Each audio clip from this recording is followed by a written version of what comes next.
3 decades after a devastating nuclear apocalypse, Eli Denzel Washington makes his way on foot toward the west coast of the United States. On his journey, he demonstrates remarkable survival instincts and combat abilities, hunting wild animals for food and dispatching a gang of roadside bandits who attempt to ambush him. In search of water, he reaches a dilapidated town ruled by Carnegie, Gary Oldman, a ruthless man with ambitions of building new settlements and controlling people through the power of a mysterious book. Carnegie's men scour the wastelands, each day trying to find this book, but with no success. Inside the town's bar, Eli is attacked by a group of bikers, all of whom he kills with ease. Impressed by Eli's literacy, something rare in this world, Carnegie insists he remain in town, making it clear that refusal is not an option. Later, Carnegie's blind mistress Claudia, Jennifer Beals, provides Eli with food and water, while Carnegie orders her daughter, Solara Mila Kunis, to seduce Eli. Eli rejects her advances, but Solara discovers he is carrying a book. Although stern, Eli shows kindness by offering to share a meal with her and instructs her to pray beforehand. The following morning, Solara prays with her mother, which Carnegie overhears. Sensing the prayer might be connected to the book he has been searching for, Carnegie pressures Solara violently until she admits Eli was reading something. When she cannot name the book but makes a cross with her fingers, Carnegie realizes Eli possesses a Bible, the very object he has long sought. That night, Eli slips away and heads to a shop across the street, where the engineer, Tom Waits, is recharging his portable music player. Carnegie attempts to stop him, unleashing his men to open fire, but the bullets barely harm Eli, as though he is shielded. Eli retaliates, killing many of the attackers and wounding Carnegie with a shotgun blast to the leg before escaping. Solara secretly follows, guiding Eli to the town's water source in hopes of joining him, but Eli locks her inside and moves on alone. She soon escapes but is captured by 2 bandits who attempt to assault her, only for Eli to return and kill them. As they continue westward together, Eli explains his mission. His book is the last surviving copy of the Bible, with all others destroyed after the nuclear war. He reveals that a divine voice led him to the book and has been guiding him westward for 30 years, promising him protection until he reaches the place where it must be safeguarded. Eventually, Eli and Solara stumble upon an isolated house, only to be trapped by its residents, Martha, Francis de la Tour, and George, Michael Gambon, who at first welcome them inside for tea, realizing too late that the couple are cannibals. They try to leave but are confronted outside by Carnegie and his gang. Forced back inside, Eli, Solara, Martha, and George engage in a firefight with Carnegie's men. Several henchmen are killed, as well as George and Martha, before Eli and Solara are captured. Carnegie threatens Solara's life, compelling Eli to surrender the Bible. Carnegie shoots him and leaves him bleeding on the ground. While being transported, Solara escapes, steals a vehicle, and returns to rescue Eli. Carnegie, short on fuel, chooses not to pursue her and instead returns to town with the Bible. Solara retrieves Eli, and together they continue westward until they reach the Golden Gate Bridge, after which they row to Alcatraz Island, where a community of survivors lives. There, Eli reveals he possesses the King James Bible and is allowed entry.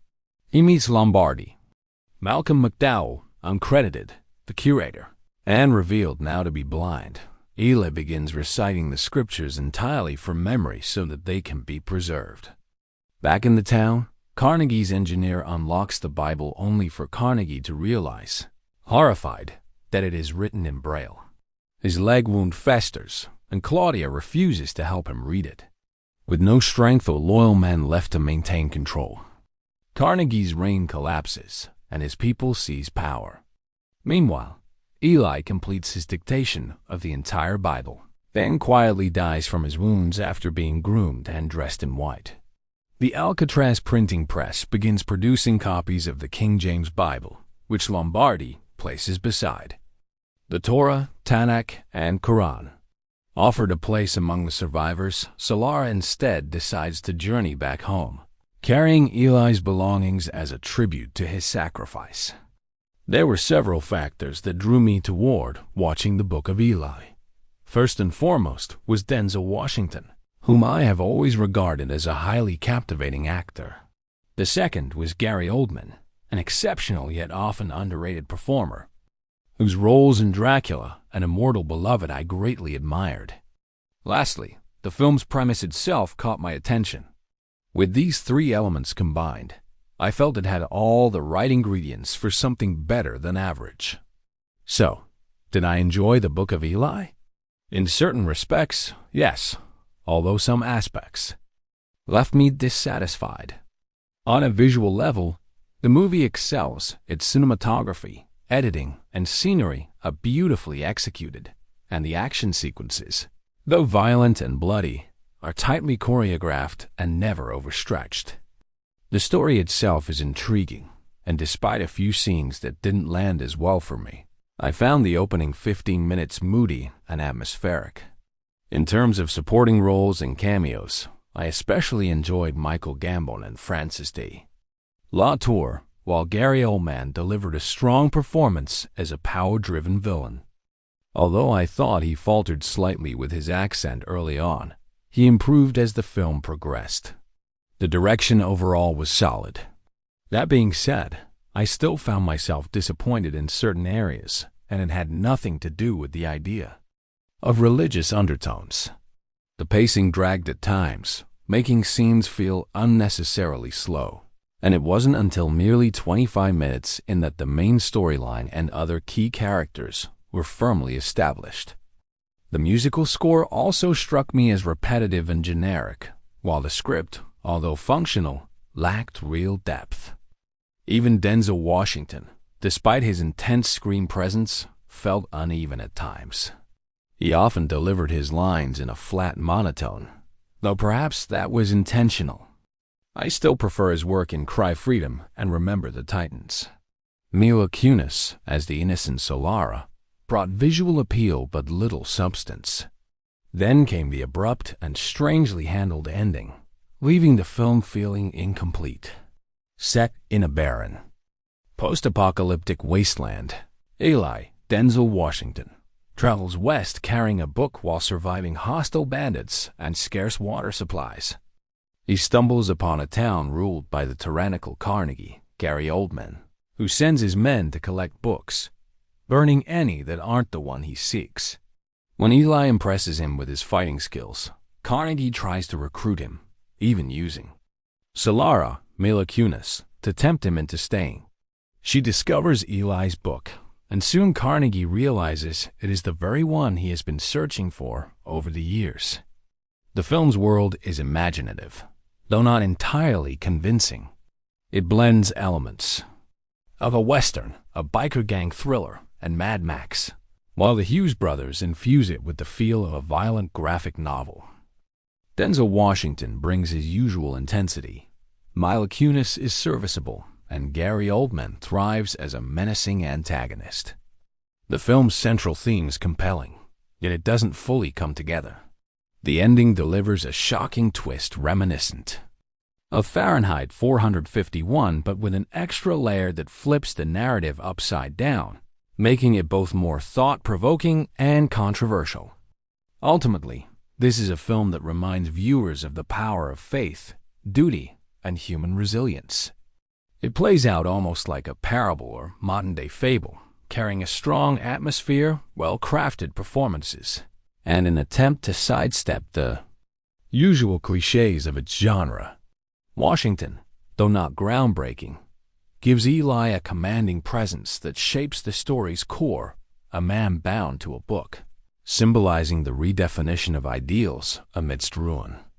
For its script, tone, and unique rhythm, the Book of Eli earns points, though its flaws are hard to ignore.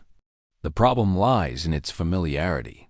Washington's journey across a devastated America feels reminiscent of The Road, complete with violent, ambushed and bleak landscapes in shades of gray and brown. While a few action sequences inject energy, it never reaches the thrill of Mad Max.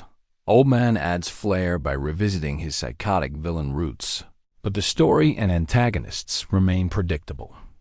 Memorable highlights do exist, such as the eerie encounter with Michael Gambon and Francis de la Tour, but they are underused. The visuals and special effects are impressive, yet the story is far too slim. By the end, instead of awe, I felt underwhelmed, asking myself if that was all the film had to offer. It is a challenging movie to digest, one that relies heavily on mood and the commanding presence of its two leads. The conclusion will divide audiences. Some will find it profound, while others will leave confused or unsatisfied.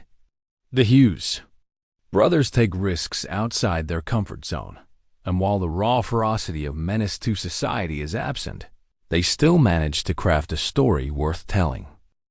This isn't mainstream blockbuster fare. Its violent tone and overarching theme may alienate some, while others will embrace its message. In the end, it's simply a film with something to say, whether one agrees with it or not. At its heart, Eli, Denzel Washington, wandering west for 30 years with his sacred book, embodies survival through faith and persistence, scavenging for food and supplies across ruins until he crosses paths with Carnegie, Gary Oldman, the power-hungry warlord who sees in Eli's book the key to domination. Carnegie manipulates his blind companion, Claudia, Jennifer Beals, into persuading her daughter, Solara, Mila Kunis, to spend the night with Eli. When Solara notices Eli's mysterious book, Carnegie reacts violently against Claudia, forcing her to admit that Eli possesses the very book he has been desperately seeking. Determined to obtain it, Carnegie unleashes his men to retrieve the sacred volume, but Eli is prepared to risk his life to safeguard it. The Book of Eli is a post-apocalyptic action-adventure that fuses the rugged wasteland atmosphere of Mad Max with the reverence for literature seen in Fahrenheit 451, while featuring a blind protagonist reminiscent of Rutger Hauer in Blind Fury.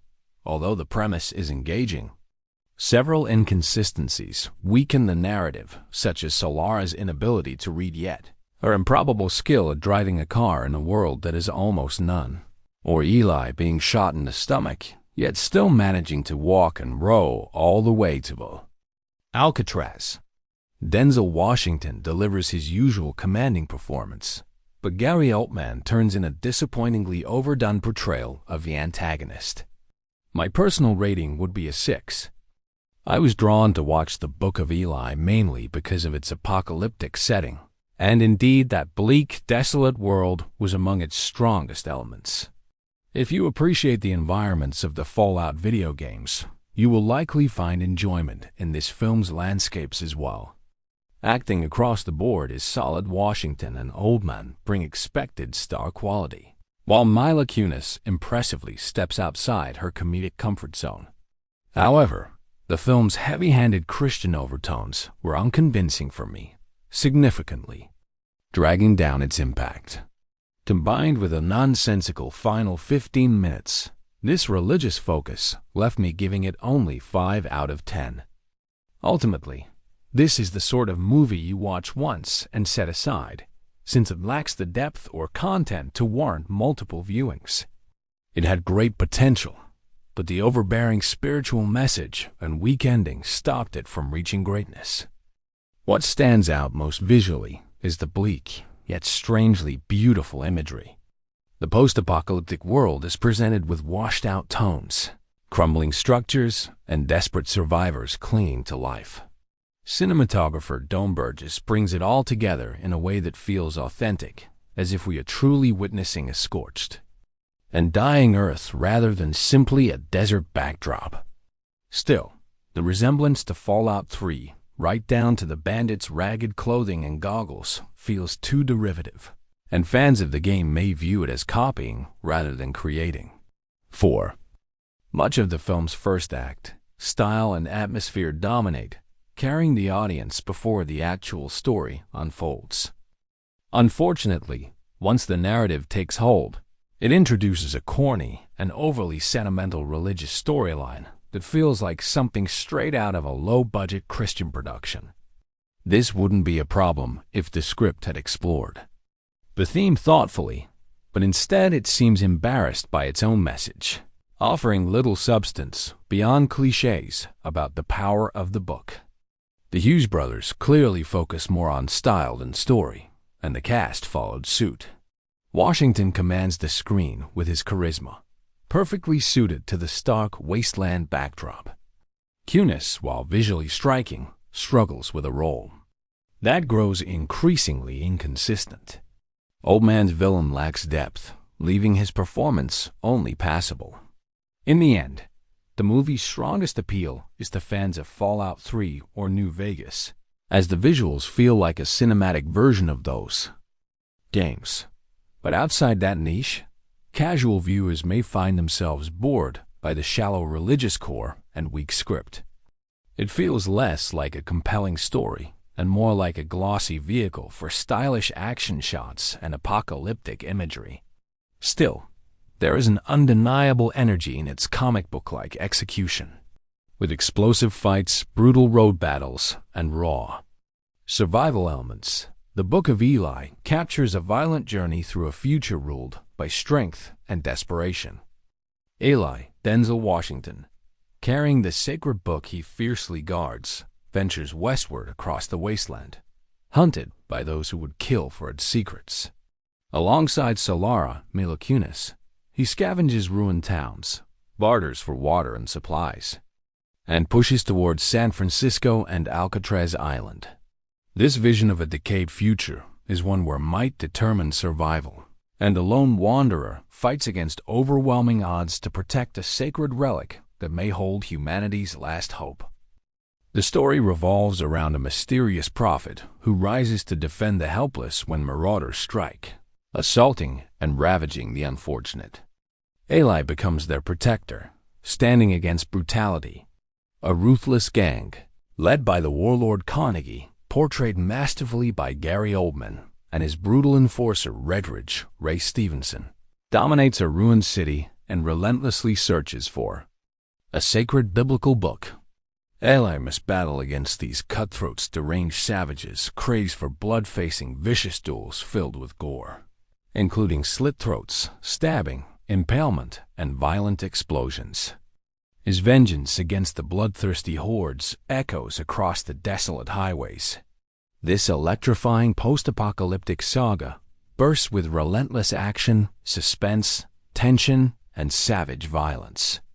It's an unusual narrative, blending science fiction elements with stretches of imaginative, though at times far-fetched, plot turns. The film carries both cinematic and biblical undertones, layered with a spiritual message. Its compelling storyline, fast-paced overall, fuses dystopian sci-fi with high-octane thrills. The conclusion is profound and unexpected, revealing the hero in serene exile as he completes his divine mission. Set in a distant future, the production boasts impressive visual effects and strikingly detailed sets. The film showcases daring stunt sequences, spectacular combat, explosive vehicular mayhem, and breathtaking choreography. Denzel Washington delivers a powerful performance, embodying an avenging angel on a righteous crusade, marking one of his standout roles. Supporting players contribute strongly, including Gary Oldman, Jennifer Beals, Evan Jones, Tom Waits, and Michael Gambon. The stirring and emotional musical score, composed with synthesizer, enhances both action and drama. Cinematographer Don Burgess captures the bleak landscapes with a surreal and haunting futuristic tone. Produced by Joel Silver, the film is brilliantly directed by Albert and Alan Hughes, known for From Hell, Dead Presidents, and here, The Book of Eli. The Hughes brothers skillfully merged the rugged style of the Mad Max trilogy with the literary weight of Fahrenheit 451. Verdict: a good above-average feature and among the Hughes brothers' finest works. A remarkable spectacle of action and philosophy, certain to please science fiction fans. Final rating: 7/10. Worth watching. From the outset, it is revealed that the book Eli protects is in fact the Bible, the one volume Carnegie desperately desires to consolidate power and expand his reach. Ironically, his ignorance blinds him to the truth. Throughout history, the Bible has often divided people as much as it has united them. The twist that Eli's copy is in Braille cleverly hints that he himself is blind, relying on a divine inner vision since the Flash, a nuclear cataclysm that annihilated civilization.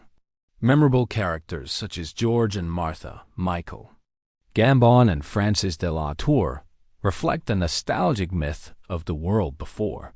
The Book of Eli unfolds as a gritty post-apocalyptic tale, drawing inspiration from Mad Max, punctuated with bursts of ferocious violence.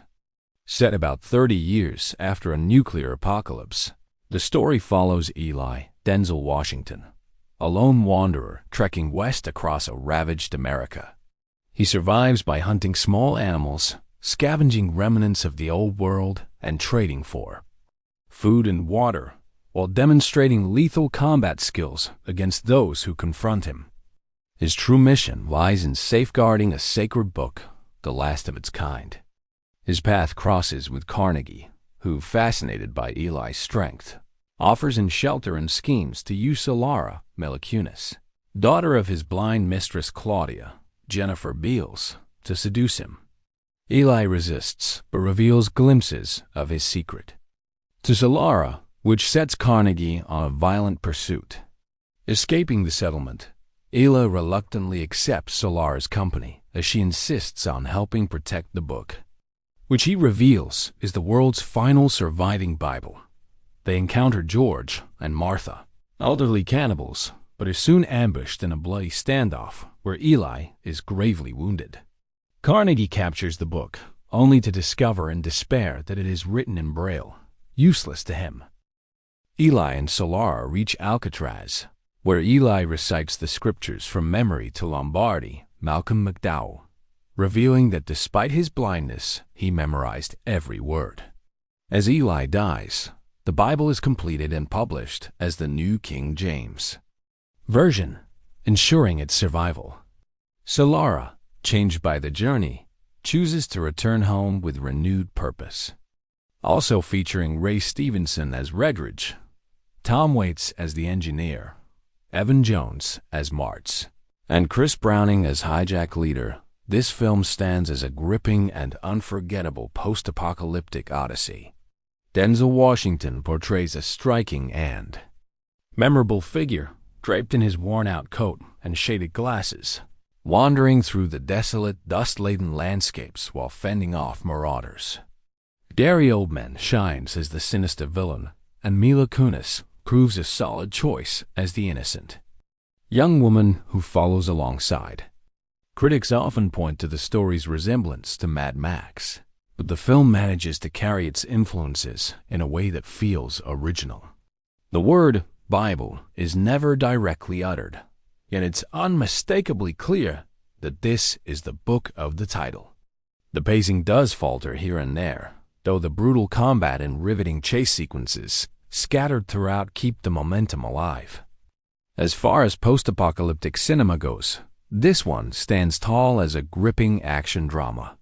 In this ruined world, Eli, a man driven by his own mission, treks westward carrying the last surviving copy of a book so sacred that he refuses to let anyone else even glimpse at it, defending it with lethal resolve.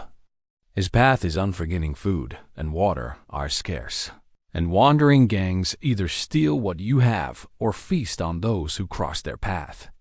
To make matters worse, a ruthless man named Carnegie craves the book, convinced its words grant unmatched power over those who listen.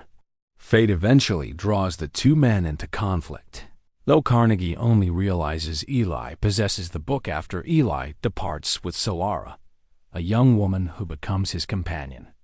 Carnegie's men pursue them and inevitably, violence ensues.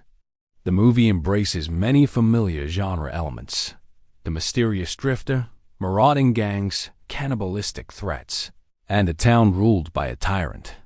Still, it works effectively. Washington's performance as Ely is layered and commanding, while Oldman and Kunis complement the story with strong portrayals.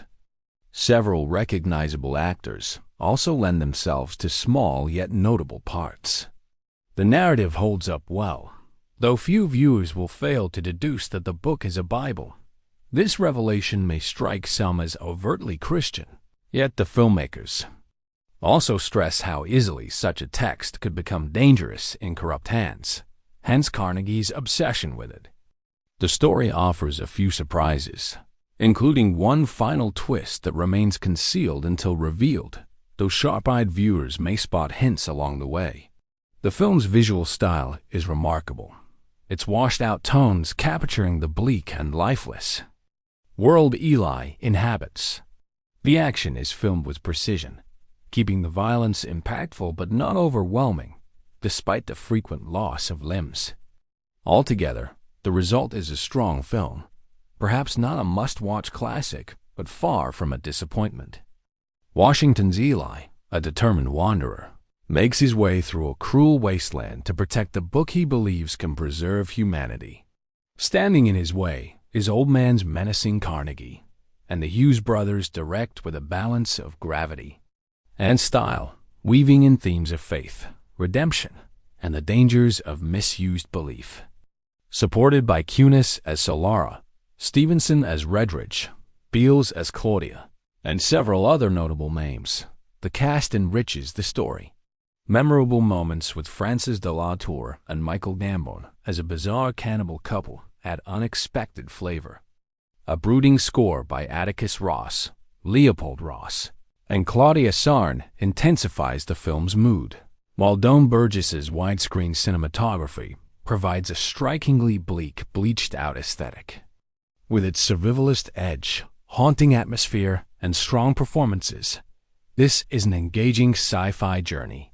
From the opening shots, it is evident that something catastrophic has devastated the Earth. Sunlight burns unnaturally bright, devastation stretches endlessly, and lawlessness reigns like the old Wild West, with small towns dominated by oppressive leaders. Resources are scarce, water more precious than gold. Ely, grimy and weary, trudges onward with a backpack, a knife, and a trusted gun. Though never the aggressor, he swiftly ends any threat, like when a thug lays a hand on him, only to have it sliced clean off in a blink. More attackers follow, but none survive Ely's deadly precision. Soon after, he encounters Carnegie, the tyrant of a nearby town, who is captivated by the book Ely reads daily. Though Ely is determined only to keep moving west, Carnegie covets the book for the power it can bring. Much of the second act revolves around Ely evading Carnegie while protecting his treasure. The muted, color-drained cinematography mirrors the despair of this broken world, yet the film remains compelling throughout. Ultimately, the book Ely guards is revealed to be a King James Bible, perhaps the last in existence. And Ely's decades-long pilgrimage west becomes a spiritual journey culminating in San Francisco, where the Golden Gate Bridge lies in ruin. Despite being gravely wounded, Ely manages to find a boat and rows his way to Alcatraz Island, where a small community of survivors is working to preserve knowledge and rebuild society by gathering texts and references. One crucial item missing from their collection is the Bible, which they intend to reprint. In a surprising twist, it is revealed that Ely is blind, and the book he carried was actually a Braille edition that he had completely memorized. The physical copy, now in Carnegie's possession, turns out to be worthless to him, as he cannot read Braille. At Alcatraz, Ely calmly instructs one of the scholars to bring pen and paper, telling them he will dictate the scriptures he has carried in his memory for decades, establishing himself as a modern-day prophet. It was refreshing to see a rare film that treated the Bible with respect, though ultimately the story remains a fairly standard post-apocalyptic tale, mostly set in the desolate West, bleak and grim in tone. Denzel Washington delivers a powerful performance as Eli, a man on a divine mission. Though he never fully understands why he must carry the Bible across treacherous landscapes to the West Coast, he obeys with unshakable faith, convinced that this is God's command. Along the way, he faces endless dangers, from violent gangs to a ruthless warlord. Carnegie, played with equal intensity by Gary Oldman, who was determined to seize the Bible for his own power. Carnegie, ruling his territory like an Al Capone figure, believes the sacred words will give him control over people and expand his dominion. Visually, the film captures a bleak, dusty world, with cinematography that shines best in high definition despite its grim palette. The action is sharp and brutal, featuring a cast of scoundrels and predators, with only Eli and perhaps one woman as exceptions. Despite being a devout believer, Eli does not hesitate to kill when it means protecting the book. The Hughes brothers, Alan and Albert, return to directing after nearly a decade with this violent Western-styled vision of the apocalypse. Resembling a spiritual cousin to The Road, with strong leads like Washington and Oldman, the film hardly falters in terms of performances, and it delivers the excitement fans of both samurai-style combat and Western grit enjoy, complete with machete duels and dusty, ragged aesthetics reminiscent of Mad Max. Its premise, of a man driven by a voice to protect the last surviving good book, adds weight, especially as Carnegie plots to wield it as a weapon of influence. The first half of the movie succeeds in building tension and intrigue, particularly as Eli and Solara, Carnegie's daughter, played convincingly by Mila Kunis, encounter a cannibalistic couple on their journey. The quest becomes a relentless and bloody pilgrimage, with Eli cutting down anyone who threatens the sacred book. At its best, the film offers intense action, including extended shootouts and brutal close combat, while also holding the viewer's attention with Eli's unwavering commitment. Yet the story falters later when the shocking revelation arrives. Eli, though shot and dying, continues westward with Solara until they reach Alcatraz, where he dictates the Bible word for word. The reveal that Eli had been blind the entire time is both audacious and divisive. While the Braille twist is clever, the blindness reveal feels forced, almost like an unnecessary M. Night Shyamalan-style twist that undermines earlier logic. Still, the movie deserves credit for its strong message highlighting how words and ideas, especially when scarce, hold immense power in a broken world. Though flawed in its final act, the Book of Eli remains a fascinating mix of faith, violence, and survival, carried by stellar performances and gritty visual storytelling. With supporting appearances from Tom Waits, Jennifer Beals, Ray Stevenson, and Michael Gambon, the film offers plenty of memorable moments. Despite the missteps in its conclusion, the journey itself is captivating enough to make it worthwhile viewing. Gary Oldman once again proves his strength as a villain, while the soundtrack fits the film perfectly. The action sequences rank among the best in any Denzel Washington performance, and the ending delivers a clever twist. Directed by Alan and Albert Hughes, this post-apocalyptic tale sometimes drags but maintains intrigue, with Washington portraying Eli, a weary drifter on a sacred mission. Set against the backdrop of a ravaged, barren America, Eli journeys westward, determined not to let anyone, whether ruthless highwaymen or opportunists, stake what he carries in his backpack. His burden is none other than what may be the last surviving copy of the King James Bible. On his trek, he halts in a ruined settlement ruled by Carnegie, Gary Oldman, a tyrannical leader obsessed with books, who has long hunted for a Bible of his own. Eli's odyssey, which has already spanned nearly 3 decades, will not be simple. Violence punctuates his path, though the film is not action-heavy. Supporting roles are filled by Mila Kunis, Ray Stevenson, Jennifer Beals, Tom Waits, and Chris Browning. Despite initial appearances as another Mad Max-style wasteland story, the film surprises with layers of moral, religious, and philosophical undertones that grow stronger as the narrative unfolds. Its combat scenes are harsher and more raw than typical genre expectations. Washington shines as the stoic, cool-headed hero, while Old Man embodies the unhinged supervillain with ease. Kunis, however, falls short in her role, seeming fragile and whiny when her character needed more grit. Though considered the Hughes brothers' weakest work, that doesn't render it meaningless. Rather, it pales compared to their stronger films. Ultimately, The Book of Eli lands as a moderately engaging, sepia-toned piece in line with the muted visuals of modern cinema. While the combined star power of Washington and Old Man draws audiences, the execution divides viewers and critics alike. The film tries to balance multiple tones: action thriller, inspirational journey, dark satire, philosophical fable, violent spectacle, and twist-ending drama, but never fully succeeds in any. Its half-formed, detached atmosphere leaves little with true weight, even in pivotal moments. Derivative influences are obvious, yet the film offers limited originality in depth or purpose. Still, the core idea resonates. Any sacred or important book deserves preservation. Whether memorized or recorded, a theme reminiscent of Ray Bradbury's insights. This doesn't feel like preaching, but rather a broader statement on the value of knowledge itself.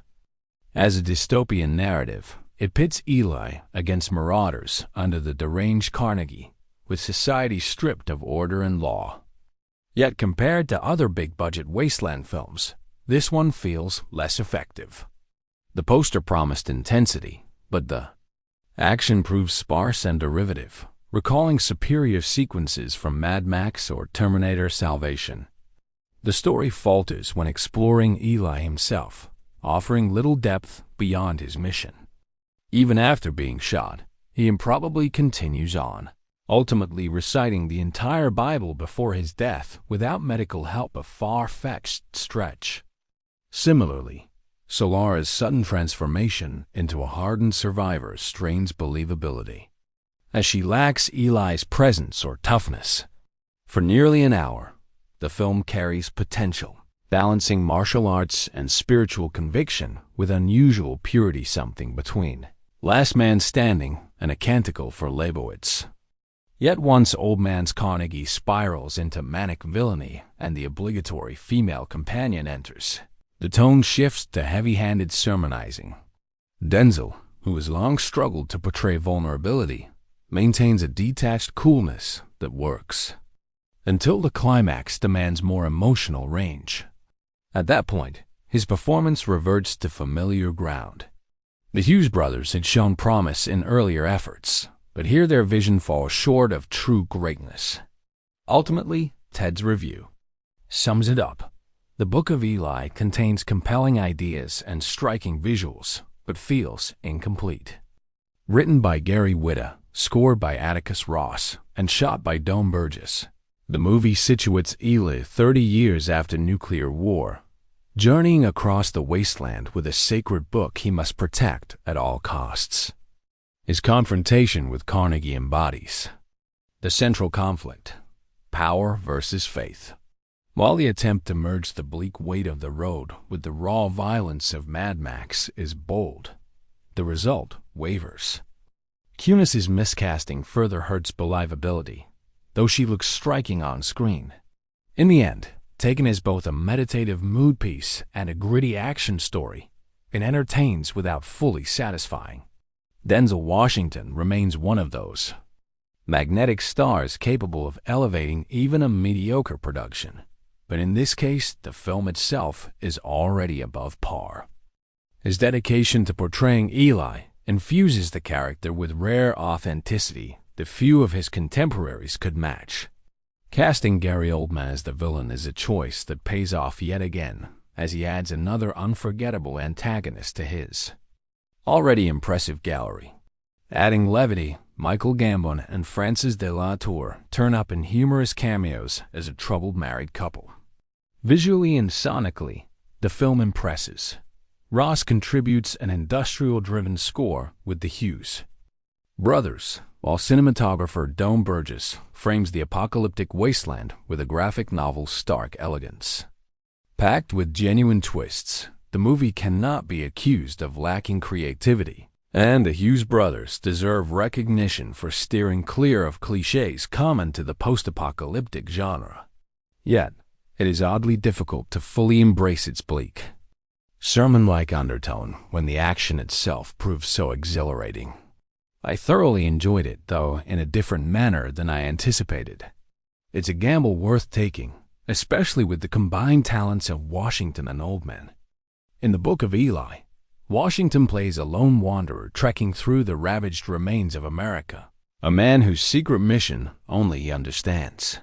His path brings him into conflict with desperate survivors clinging to brutality, including a ruthless leader, played with menace by Oldman, who covets the sacred text Eli protects.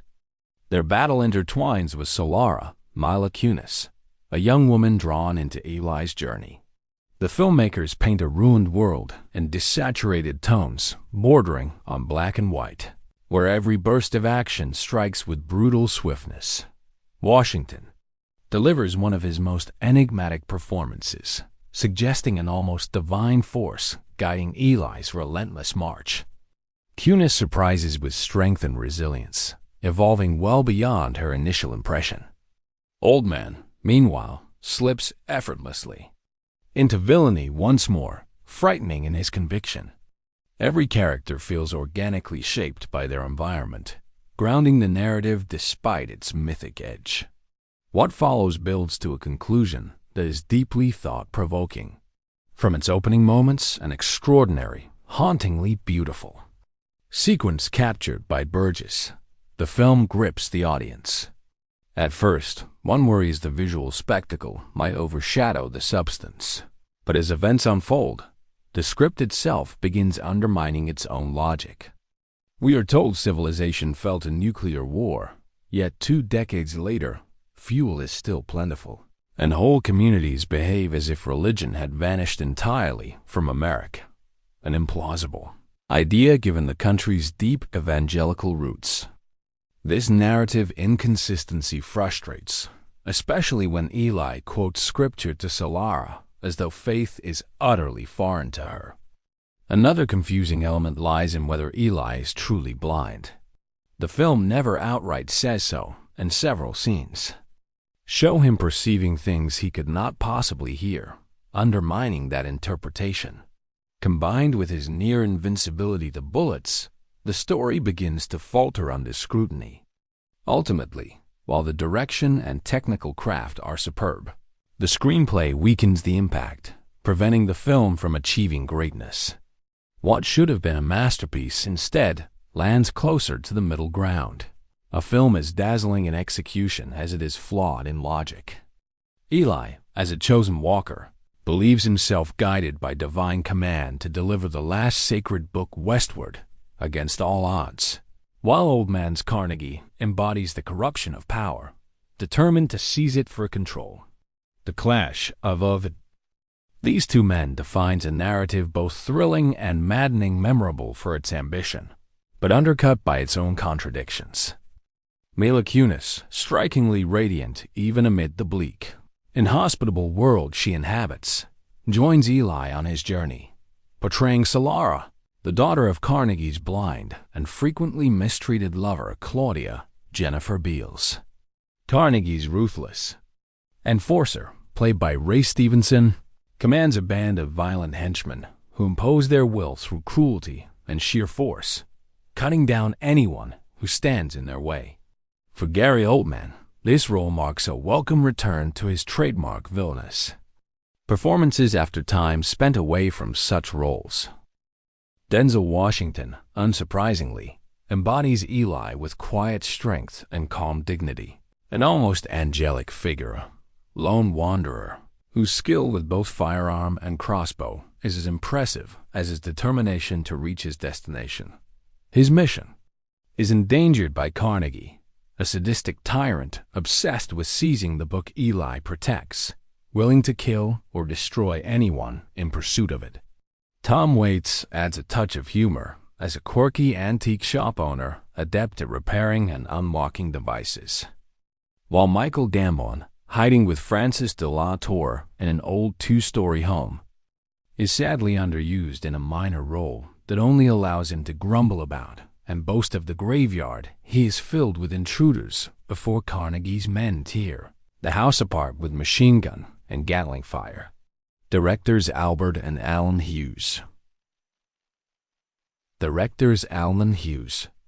From Hell stripped nearly all color from the film, making the Book of Eli resemble a black and white feature, accentuating the desolate atmosphere. As with many post-apocalyptic tales, the movie showcases haunting images of ruined bridges, collapsed cities, rusting vehicles, and endless barren landscapes under an unforgiving sun. Scarcity of basic necessities like food and water is vividly highlighted, serving almost as a warning about humanity's mistreatment of itself and the planet. Yet, despite this bleak backdrop, the film also doubles as a hyper-violent action thriller brimming with gunfights and bloodshed, where ammunition seems plentiful even though survival resources are scarce, an ironic reminder that mankind remains savage, with only Eli and Solara symbolizing remnants of decency. Malcolm McDowell, though appearing briefly, leaves a mark in the final act in a role tied directly to the mysterious book that Carnegie covets. A clever twist about both Eli and the book ultimately thwarts Carnegie's grand ambitions, providing a satisfying conclusion.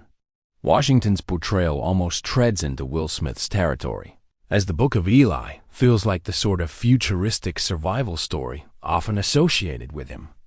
Indeed, Washington hasn't played a character this trigger-happy since Training Day. Though he is the hero, his kills are ruthless and merciless.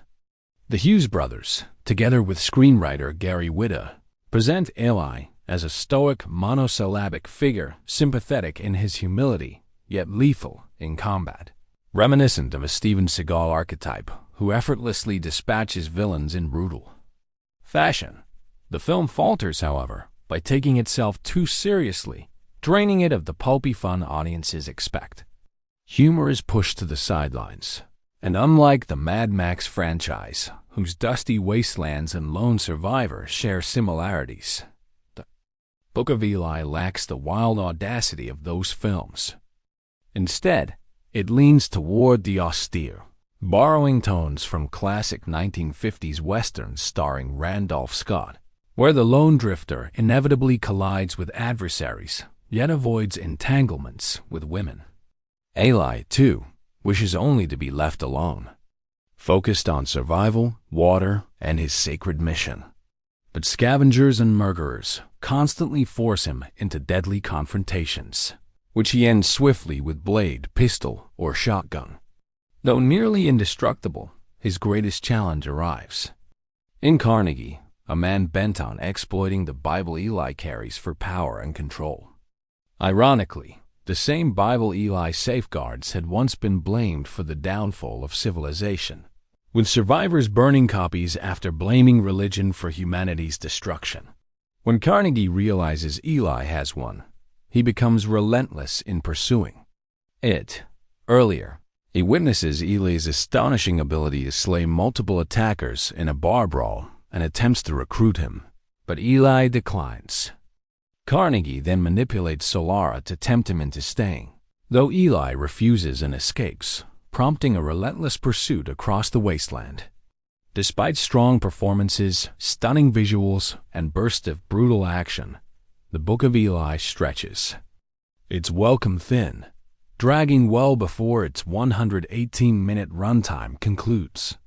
While the action sequences carry an undeniable intensity, the overall narrative feels sluggish, stretched too thin, and more contemplative than thrilling. The Hughes brothers and Whitta rarely inject humor, and when it does appear, it fades almost instantly. A fleeting example is Eli using old KFC moistourettes to clean himself.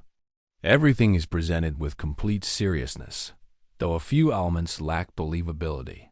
Washington, letting streaks of gray show in his hair, portrays Eli with restrained dignity, avoiding any romantic advances toward the attractive cuteness.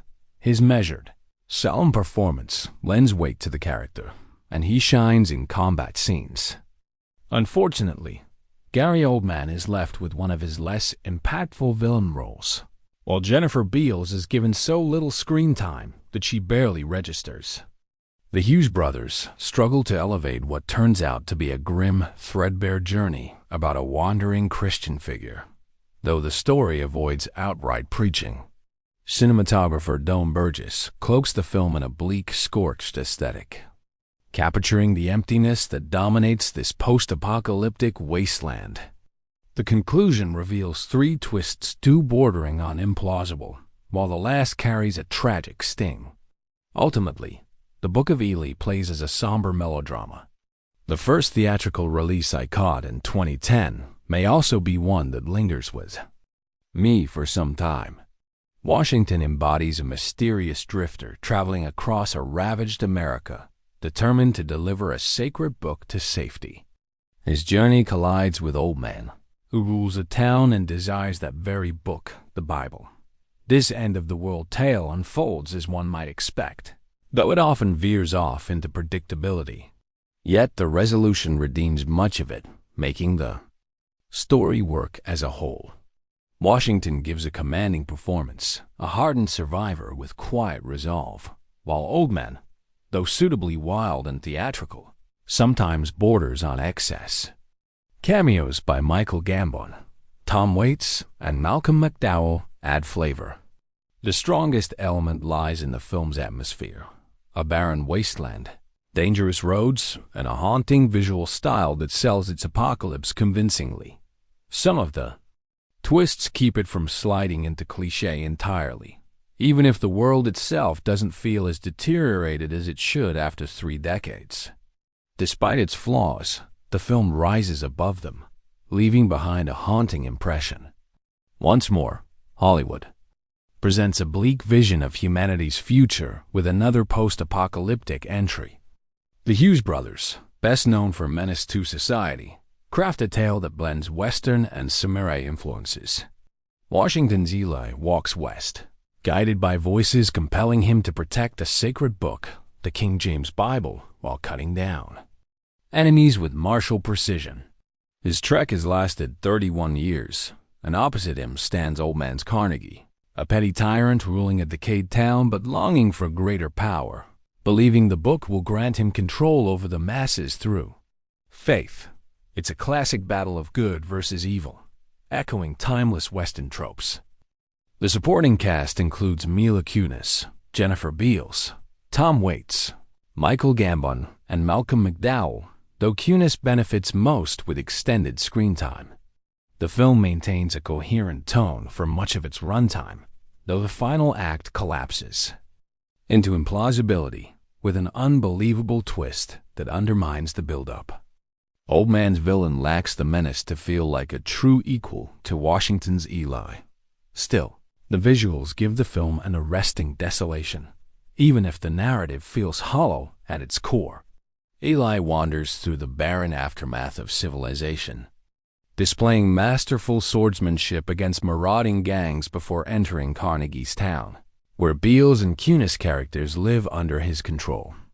Once Carnegie discovers the book in Eli's possession, a deadly conflict unfolds. Eli's unwavering mission is to safeguard the book, even as countless lives are sacrificed until it finally slips from his hands. Yet the final chapter restores its power, offering an ending that is both remarkable and haunting. For all its strengths, the film caters heavily to an evangelical lens, delivering a message that may alienate viewers who do not ground their lives in Scripture. Released in 2010, The Book of Eli combines thriller and drama, framed as both a Western and a Mad Max-style vision stripped of any levity. Filmed in the barren expanses of New Mexico with muted photography, the movie captures a convincing desolation. Beneath its action and survival themes lies a mystery. What is this book? Why is it so powerful? And why has Eli been chosen to protect it? Though predictable in places and weighed down by an uneven script, the film retains just enough thought-provoking substance to make it a marginally worthwhile watch, especially for those drawn to the cast or the genre. The movie runs for 118 minutes and was filmed across New Mexico and the San Francisco Bay Area. Grade B. Spoiler warning. Stop here if you haven't yet watched it. A reviewer once argued that both Eli and Carnegie were equally corrupt, obsessed with the same book. That supposedly led to the collapse of civilization. This interpretation is misleading. The film clearly distinguishes Eli as a virtuous man flawed like anyone, but still fundamentally kind-hearted, Luke 6:45. Notice that he treats others with dignity unless provoked. He never exploits Solara, and his actions consistently reflect restraint. His connection to the book wasn't about an unhealthy fixation, but about carrying out a divine mission, guarding it until he could deliver it westward to its rightful destination. Eli believed that God spoke to him, guiding him to the surviving copy and directing his path. Why was Eli chosen rather than another? First, he wasn't morally tainted. And second, his blindness heightened his ability to shut out worldly noise, enabling him to hear the still small voice. The story also makes a point that humanity without any moral or spiritual foundation becomes more vicious than ever, reverting to animalistic cruelty. Thus, it wasn't the book that ruined mankind, but the wickedness in people's hearts, epitomized by Carnegie, old man, who desired to wield the Bible purely as a weapon of control. Unlike Eli, who genuinely valued its wisdom, quoting passages such as "Do unto others and live by faith, not by sight," Carnegie wanted nothing more than to exploit it for manipulation. Both men pursued the book, yet one for selfish domination and the other for righteous preservation. Still, the idea of God endorsing only the King James Bible is problematic. It's merely a translation from Hebrew and Greek, accurate for its time in the 17th century, but hardly flawless. And its archaic language would be even harder to grasp decades after a societal collapse. Personally, I enjoy post-apocalyptic tales, and this one is a relatively straightforward story of a lone traveler determined to carry the last known Bible to a safe place where it could truly matter. As expected in such a world, lawlessness reigns, with survivors preying upon one another, and Carnegie's lust for power makes him desperate to claim it for himself. Plot-wise, that's the essence. Denzel Washington portrays Eli with deadly calm, a wanderer who can dispatch enemies in countless brutal ways. Gary Oldman plays a menacing antagonist, impressive as always, with each villain role distinctly different from the last. Mila Kunis depicts Solara, a conflicted young woman who gradually finds her integrity under Eli's influence. Across the board, the acting is strong, though Michael Gambon and Francis de la Tour seem to overindulge in their quirky characters, going beyond eccentricity into sheer silliness. The fight scenes, however, are impressively staged. That said, I had mixed feelings. Early stretches of the film felt unnecessarily slow, at times dragging when I wanted the pace to quicken. The soundtrack was underwhelming, and I questioned practical details such as how gasoline survived untouched for over 20 years in desert heat, or what kind of war bleached the entire landscape of its color rather than obliterating it. The sepia-tone cinematography, while initially striking, became visually exhausting. Above all, the movie suffers from taking itself too seriously, so intent on delivering a grave message that it comes across as self-important. The world it depicts is one where survival demands ruthless violence. Gangs dominate barren highways, killing for shoes, water, or simply out of cruelty. Eli remains peaceful until forced to defend himself, at which point he reveals extraordinary fighting abilities. Following the war and the Big Flash, Eli was entrusted with the sacred task of guarding the book and carrying it to its final home, knowing it represented humanity's last hope.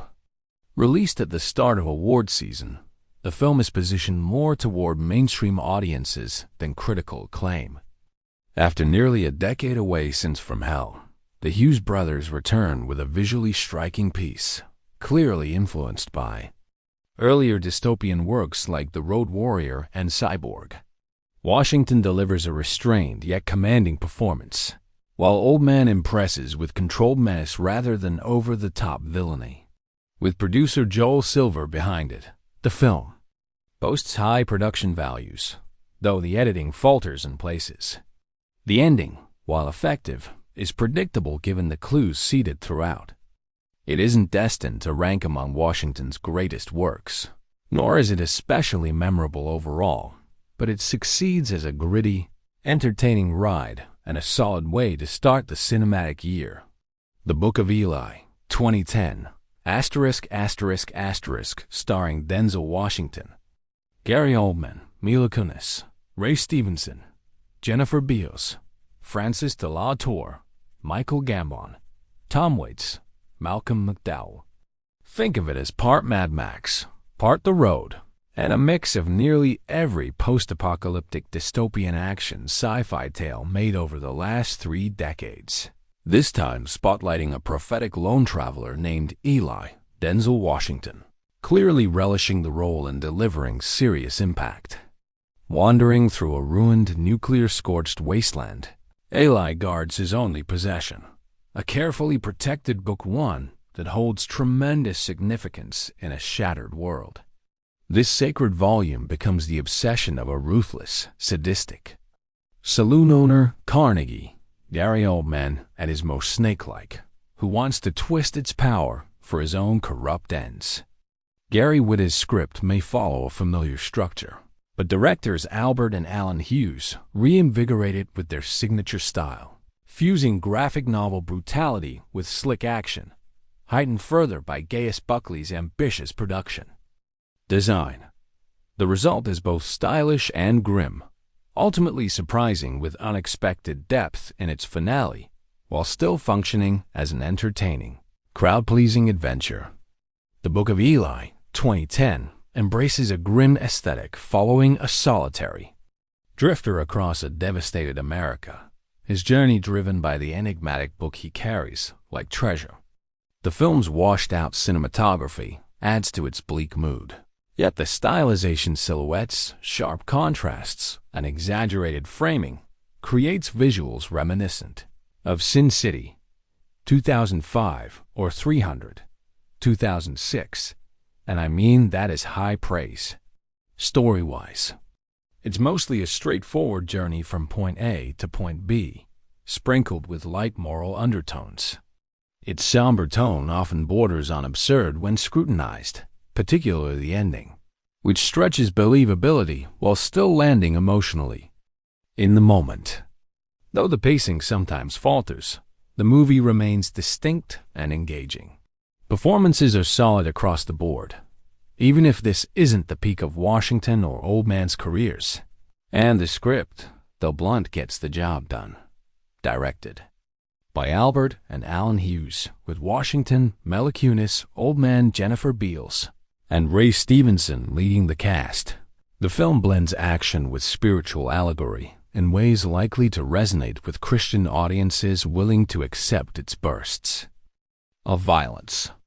The backdrop: a post-war wasteland where Washington's Eli arrives in town holding a precious book sought by villains. He must protect it against Carnegie's pursuit. The director's tinted color palette enhances the ruined world feel, and while violence is frequent and harsh, the finale is undeniably stirring, hinting at divine purpose and human resilience.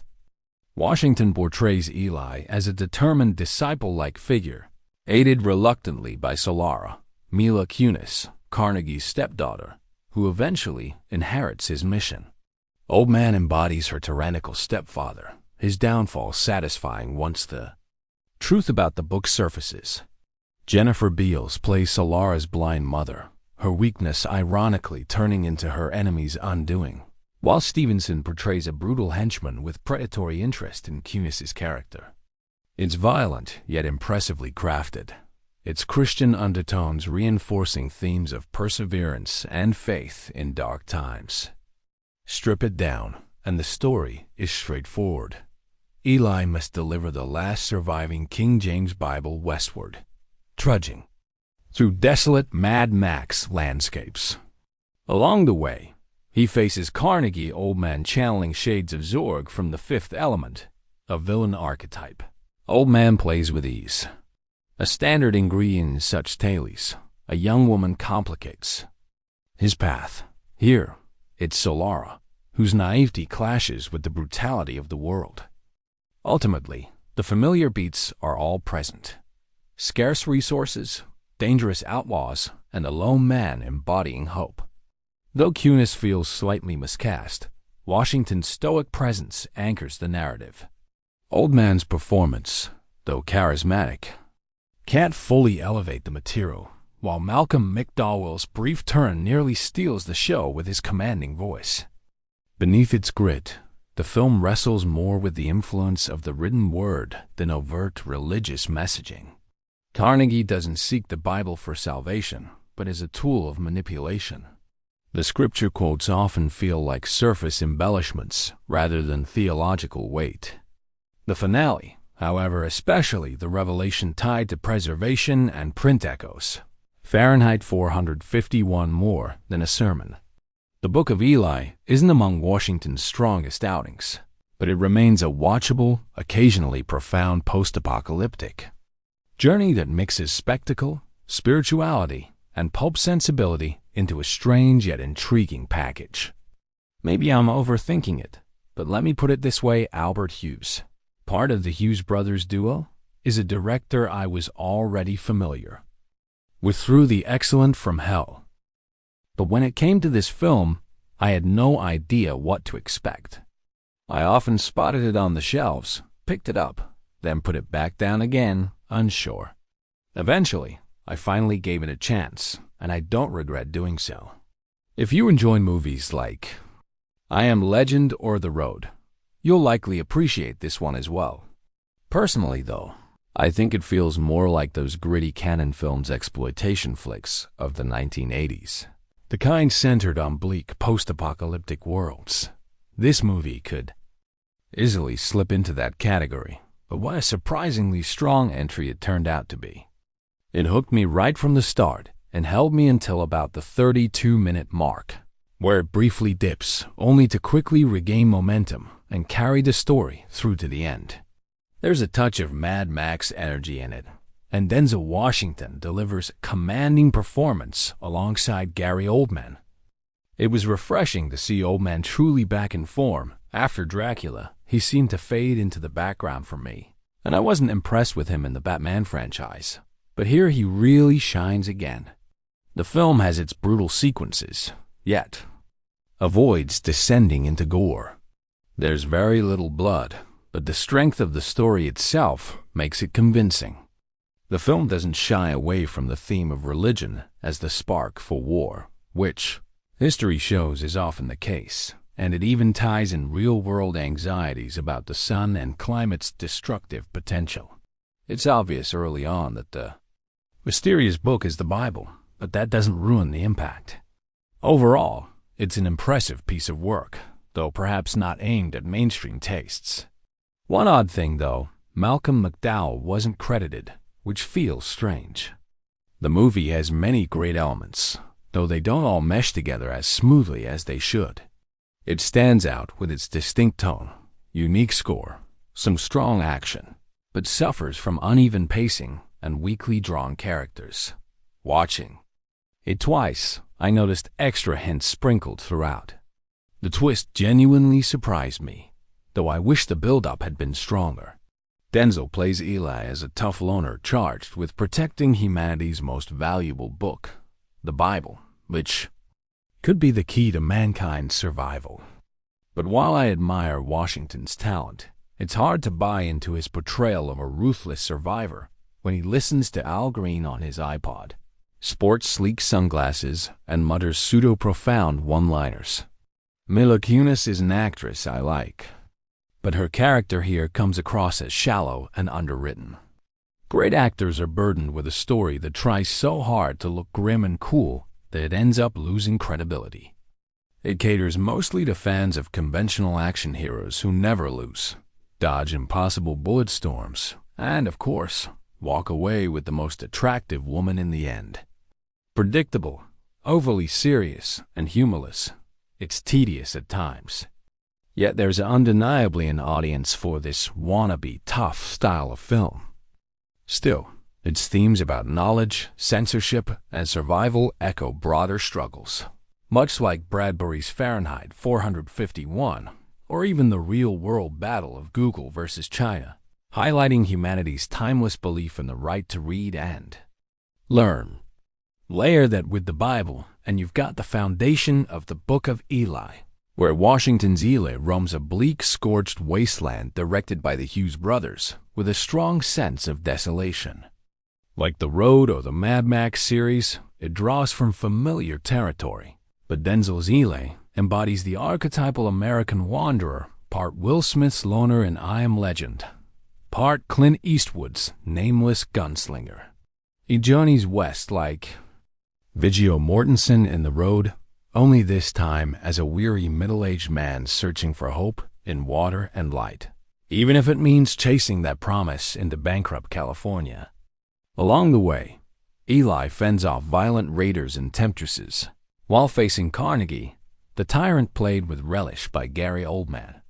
His name deliberately recalls the contradictions of Western industrialists who gave the world libraries and innovation alongside greed and pollution. That mix of familiar tropes, the lone hero, the desolate frontier, the corrupt warlord, makes the movie predictable, yet still compelling in its execution.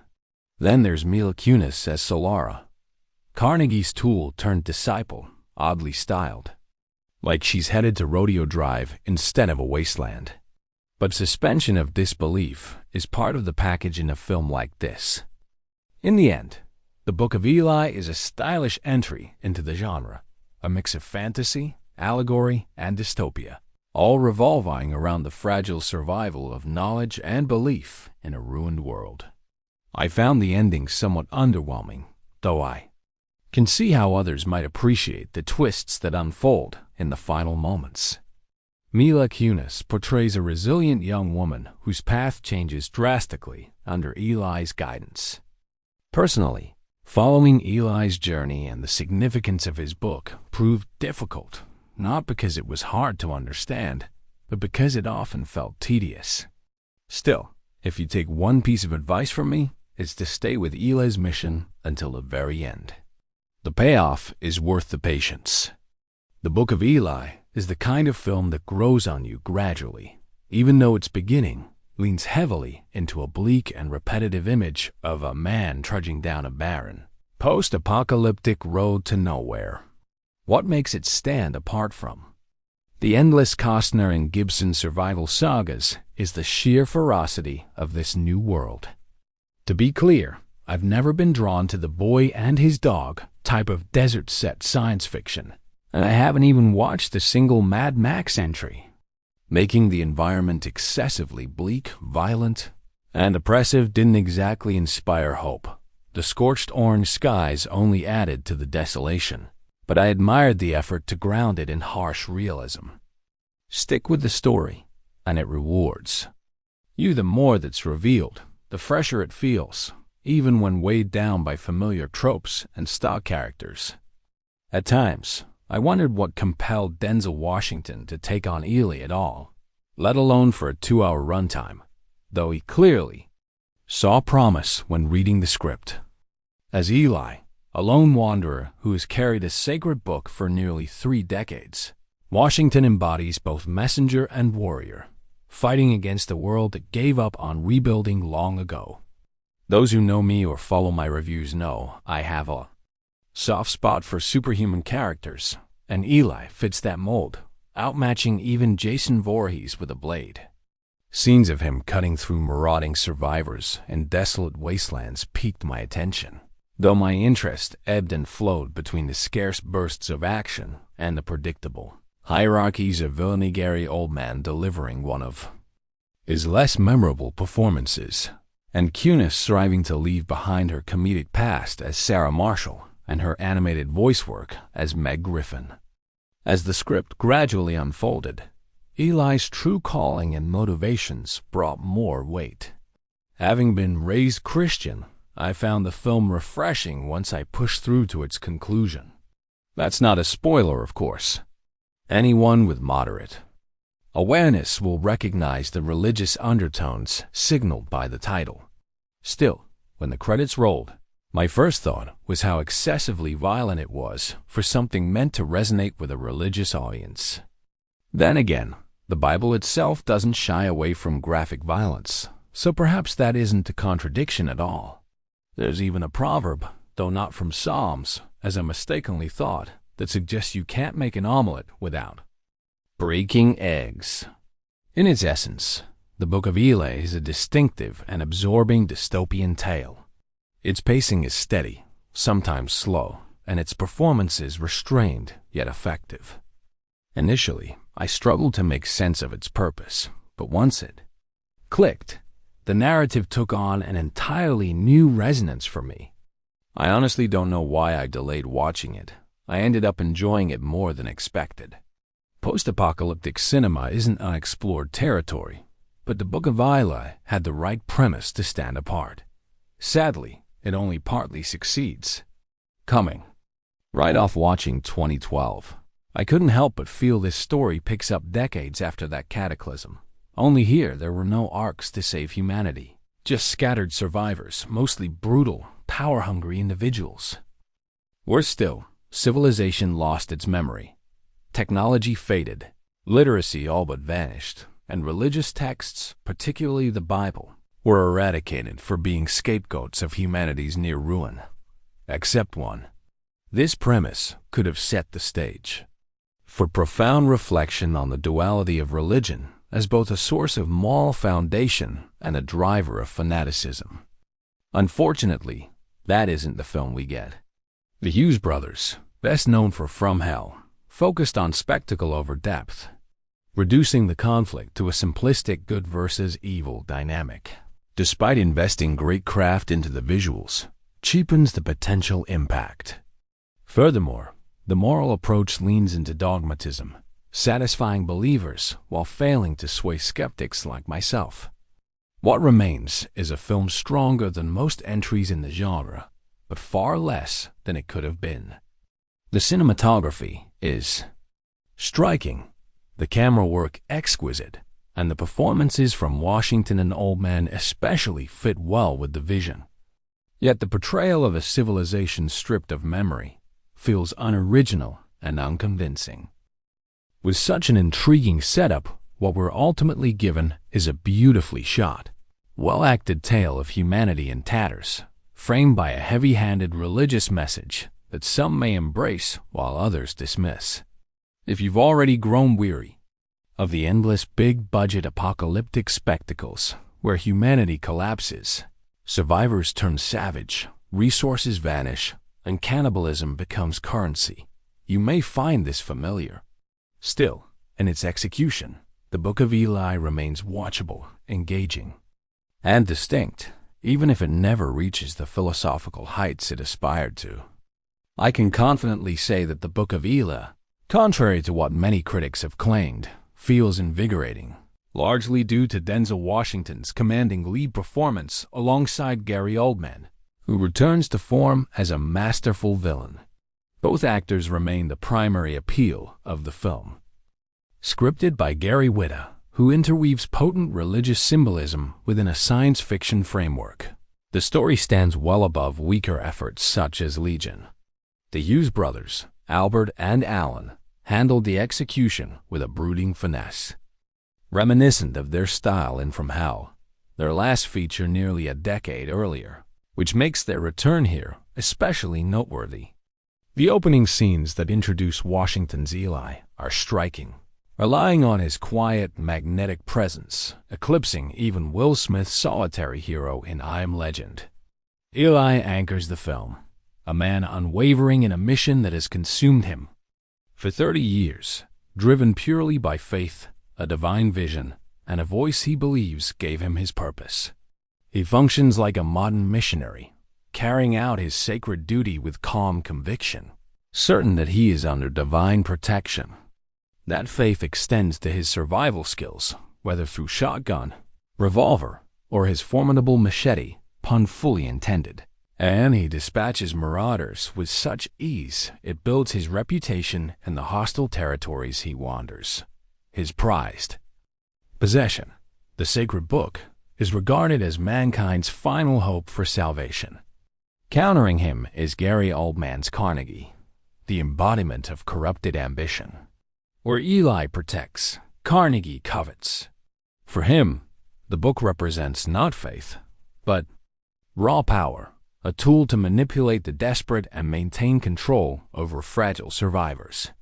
His explanation to Eli about the necessity of the book is disturbingly logical, highlighting the way Scripture, even distorted, can sway masses in despair.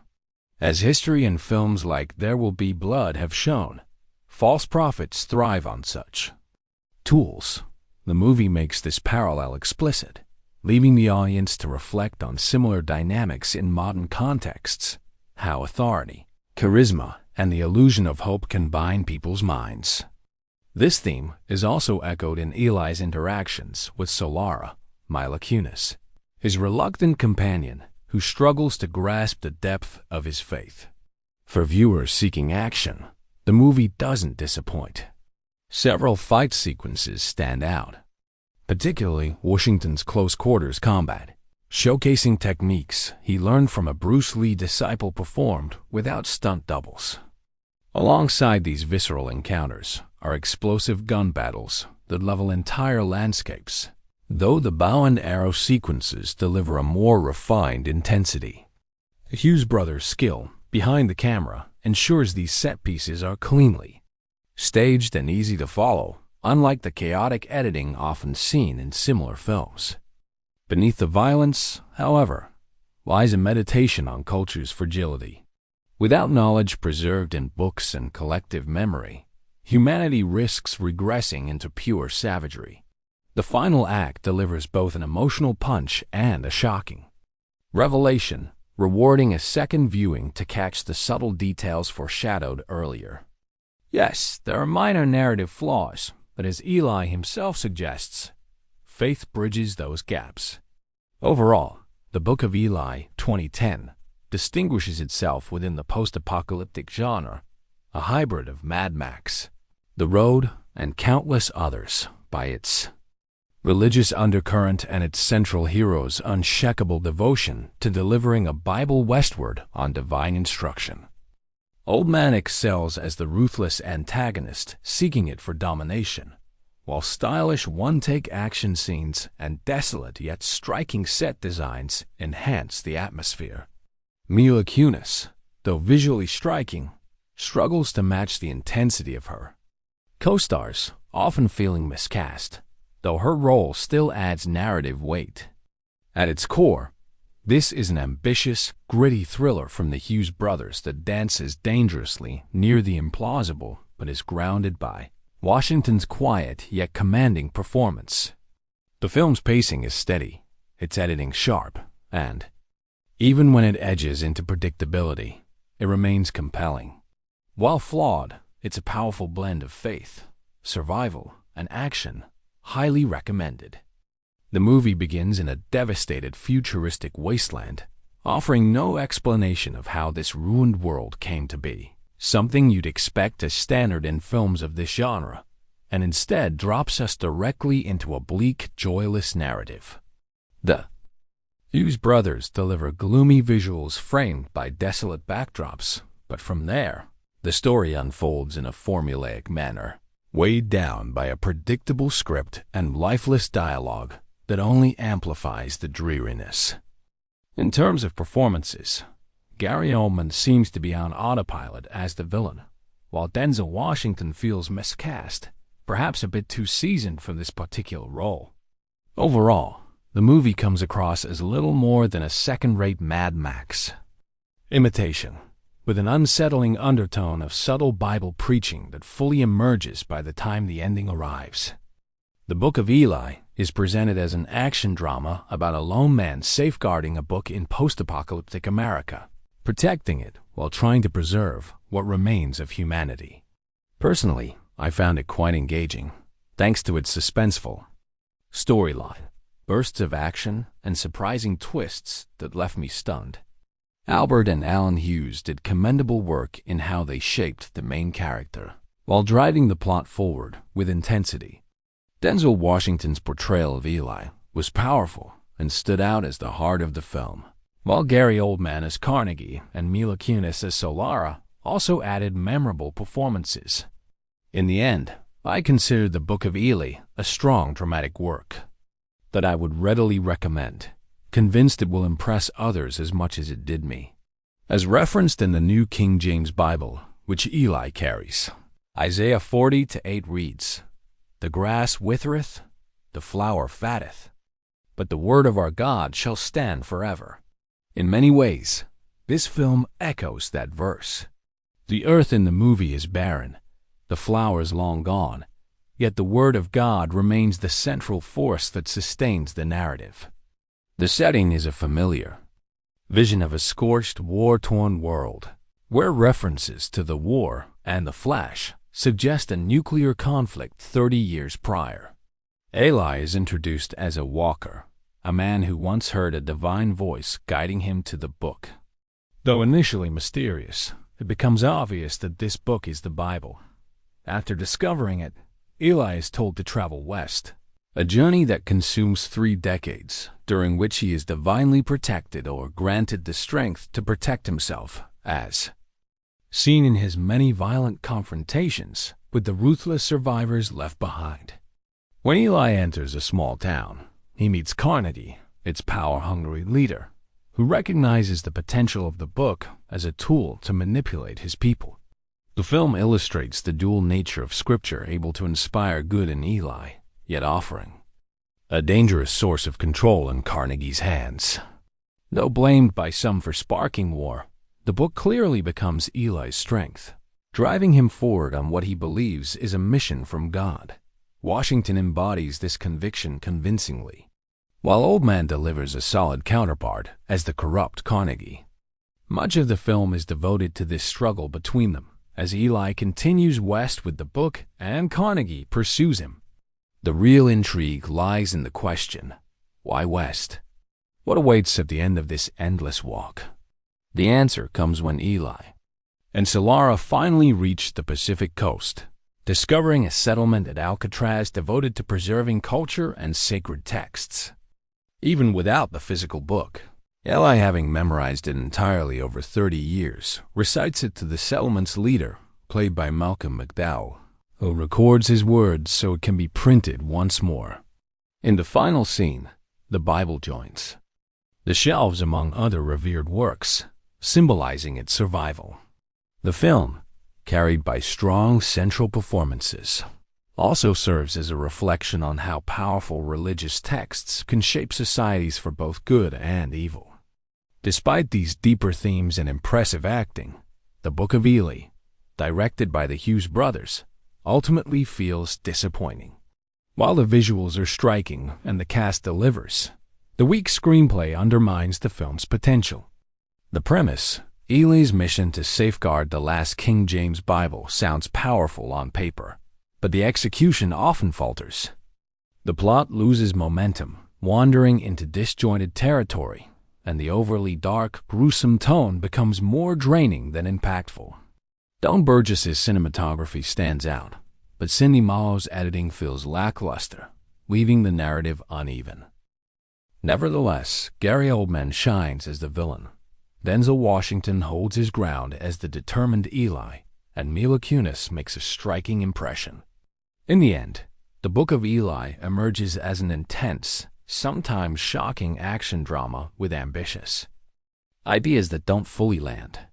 It delivers moments of awe, but the shaky script prevents it from becoming the masterpiece it could have been. This movie was filled with ass-kicking and plays like a video game with its fight scenes. Not too much thought put into the plot, though satisfying actors playing fitting protagonists. Mila Kunis and Denzel Washington, though out of place, make a great duo and have a semi-happy relationship in the film. Denzel Washington is at the height of his looks with this film. The scruffy and sharp-looking beard is a nice addition to his character and further cementing the title of a badass character. There's also a surprising twist on his character revealed later in the film. Mila Kunis is another sharp character. She's not one of those one-dimensional female protagonists that just goes along to assist the main man. She helps out, and it's strangely intriguing to watch a sexy young actress handle a gun. The film takes place 30 years after supposedly agosto post-apocalyptic event. Eli, Washington, has been walking for years and has basically came across nothing. After stumbling upon a town, Eli finds a girl by the name of Solara Kunis, who was innocent, though after a request from town leader Carnegie Aldman to seduce Eli. Though the offer is rejected by Eli and Solara still travels on foot with him. The main gist is the town leader Carnegie wants Eli's book, but we know Eli wouldn't give up his book without a fight. After all, it's a book we're talking about. So the film doesn't tend to bore itself. Many action scenes are thrown at it. They give explanations and descriptions to it so people aren't getting beat for enjoyment.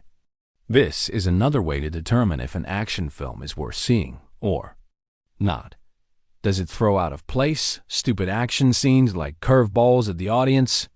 Or does it give reasoning behind the action? The Book of Eli is overall interesting, but basically, to me, winds up sandwiched between better movies of the year 2010 like Shutter Island and Alice in Wonderland. Also, the film came out relatively early in the year, which would also contribute to the fact that this film is overlooked by me. Though, I won't forget it, but this is a movie that should come out in the middle of a year so it would be remembered more. Though regardless, I won't forget the Book of Eli anytime soon. I know that a lot of people absolutely love this film and find it hard to say anything negative about it, and I'm certainly not intended to slate it beyond all reason. However, I've watched it a few times, so it can't be that bad, right? And always been left with a feeling that, although it's certainly good, judging by the heavyweights in the cast and overall budget, it just could have been much better still. The ever-excellent Denzel Washington plays a loner who's surviving in one of those post-apocalyptic worlds that seem to be common in film and TV shows these days. Think the desert-like setting from the Mad Max movies. He's your typical no-nonsense badass who's been charged with the task of transporting the last copy of a book to a specific location. I'm not sure whether the exact book is supposed to be some sort of secret or not. Therefore, I won't mention it in case it's technically a spoiler. But when I first watched it, I guessed what the book was pretty quickly.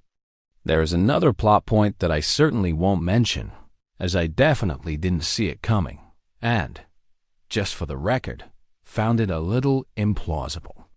However, life on the road is fraught with dangers.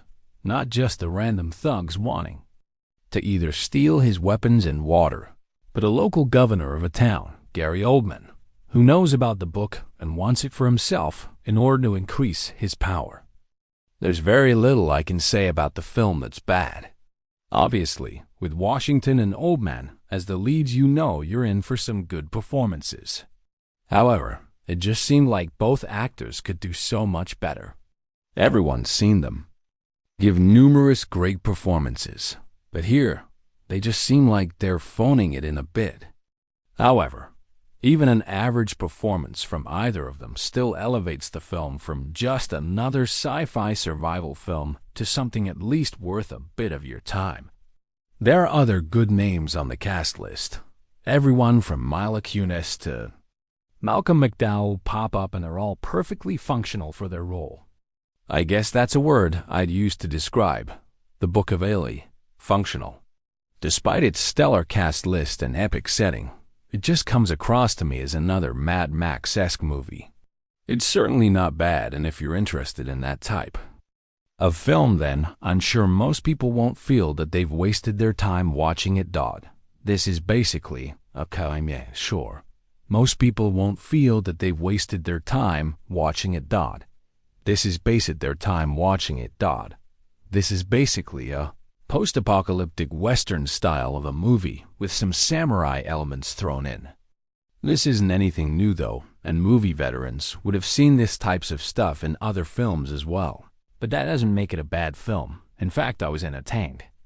Although it lacks the humanity elements from The Road, this is way more action-packed. Okay, so Denzel Washington's character is on a journey west with a book in hand and a group of bandits run by Carnegie. Gary Oldman is trying to take the book away from him and use it for his own benefit.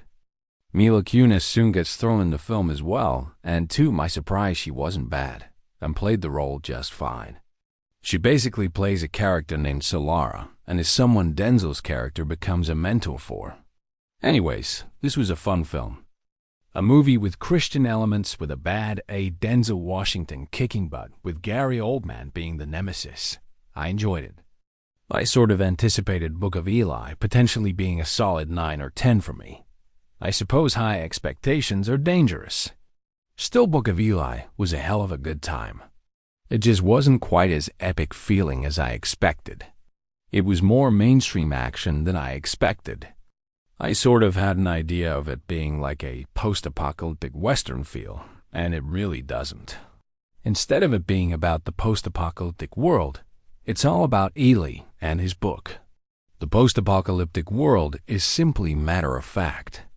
It's been that way for 30 years or more. I think the mark of a great film, or at least extremely entertaining, is that it makes you want to see it again immediately. This can be done, and usually is with a terrific end twist like The Sixth Sense, or the others, and now Book of Eli.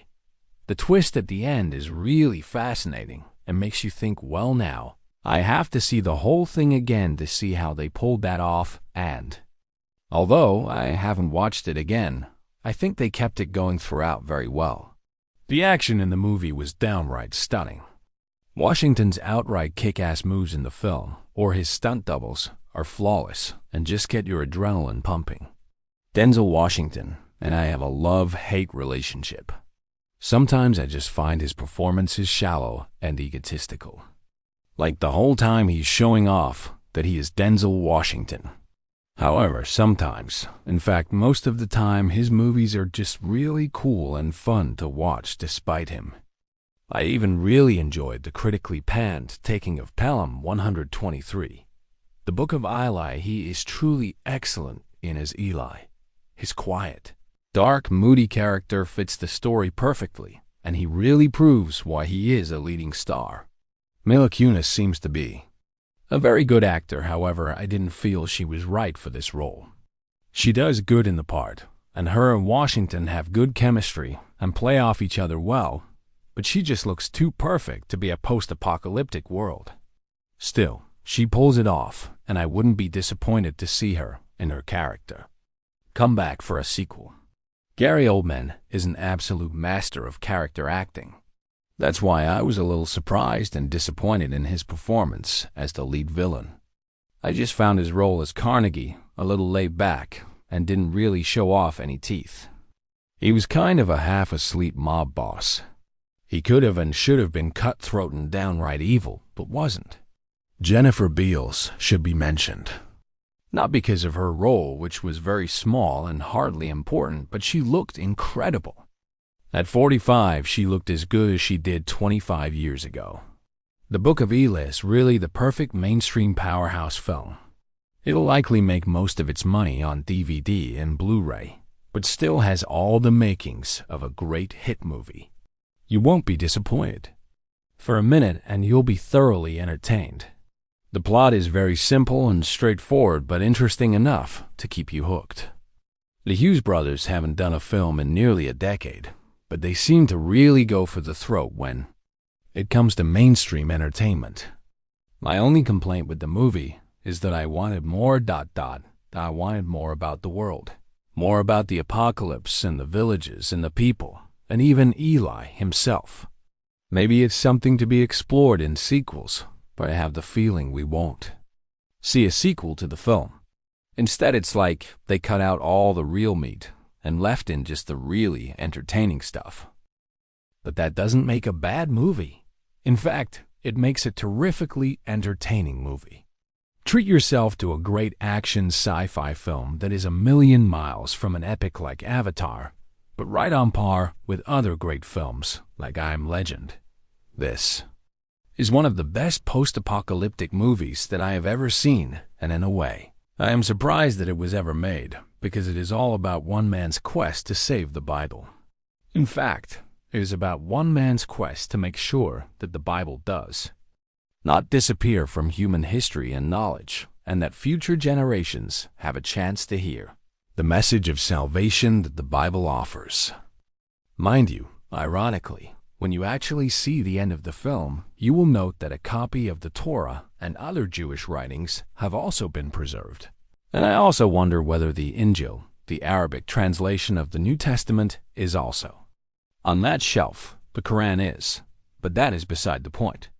Also, throw in some awesome fight scenes, and Gary Oldman is the villain, and you have a brilliant movie. Not to mention that Eli does not actually kill the villain, but rather the villain brings his destruction upon himself because of his obsession with getting his hands on a Bible. Not for good, but for evil. Basically, the world has been destroyed, and what it sounds like is that the nuclear war caused the ozone layer to collapse, resulting in the Earth pretty much burning up. However, people managed to survive underground. After about a year, they returned to the surface, and the first thing they did was pretty much destroy all of the Bibles they could find, believing that this one book was the cause of the collapse of civilization. However, Eli has a vision, is led to the remaining copy of the Bible, and begins a 30-year trek to get the Bible to the place that it has to get to. Mind you, the 30-year journey, and they probably should have made it 40 to keep. But the biblical imagery had another purpose, as you will see in the film. I suspect that the writers were actually quite clever in this, in that God never actually does things by halves. And when he sends you on a journey that lasts 30 or 40 years, which may only take 3 years, there is a purpose. And it is clear that this purpose comes out in this film. One of the things that I did not realize about this movie, which is interesting because this was not raised in Mad Max, and that is cannibalism. You will note that when Eli enters an establishment, he has to show his hands, and this is because the lack of tremors in his hands, and when you know this, you will realize something about somebody later on in the movie shows that he is not a cannibal. Apparently, if you eat human meat, then you develop what is in effect mad cow disease. And the reason that it is called that is because ground beef was making its way into the feed lots of cattle. I suspect the whole trembling hand issues was not known back when Mad Max was made, which is probably why it was not shown. But then, on the other hand, while homosexuality was implied amongst the gangs, cannibalism was not. One of the other things I noted about this film was the whole idea of water being a commodity, and the main reason that Carnegie had such power was because he had access to clean, fresh, drinking water. In a post-apocalyptic world, water is going to be far more important than petrol, though it seemed that Carnegie also had access to petrol as well as food. I guess the other thing that I loved about this film was the way that it ended. Many films end with the good guy triumphing and the bad guy losing, and that is the case with this film. However, it does not simply come down to the good guy killing the bad guy. In more ways, Eli recognizes that while he is on what is in effect a holy quest, he himself is not the most holiest of men. In fact, he acknowledges that he is as flawed as the next person. It is just that he is a flawed man who has been chosen by God to perform a task, and it is not an easy task. It is something that many of us can take away from this film. We may be flawed, and we may not be perfect, but God can and still does use us. In fact, not only does God know that we are capable of performing the task at hand, but He will even give us assistance, as He does Eli, in completing it. I didn't think this movie was very entertaining. It just turned into a guy trying to avoid dumb bad guys, save the girl, and save a book. That turns out to be a Bible that is the last remaining copy. All other Bibles have been burned when society was destroyed. Even shampoo is very valuable in this new world. The movie mentions cannibalism, but it's never really shown. They could have done that to have some good gore. Instead, we see two old people with the shakes.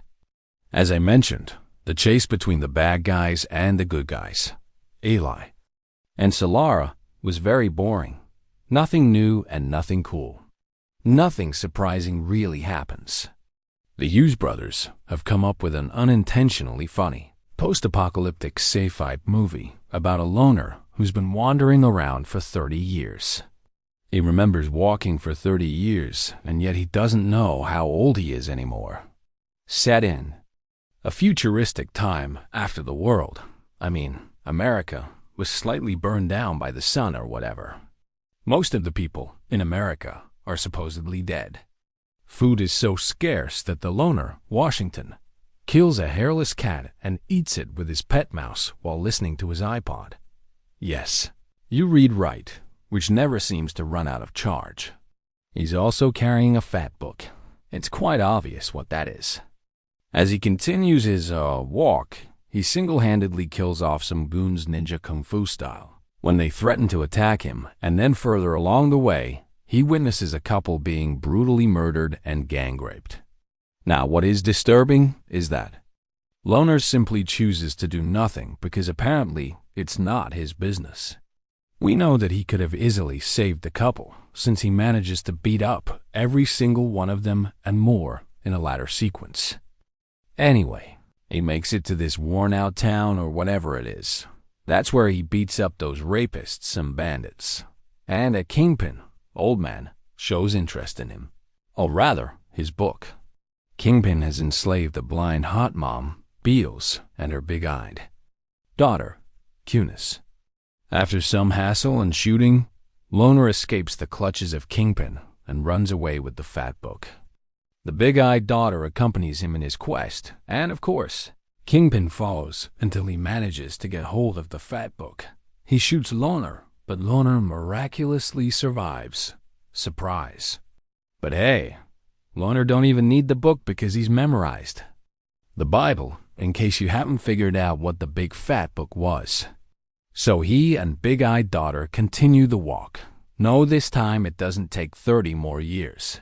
And they find the nice part of America that hasn't been completely destroyed. The viewer is to assume that this is a more civilized society where people can read and be happy. So an old hag asks Loner about the book. Loner recites part of the Bible without even taking a shower or getting something to eat.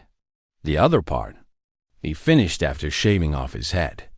Big-eyed daughter sleeps on the couch. In the meantime, a little before that, Kingpin is dumbfounded when he discovers that the Bible is in Braille.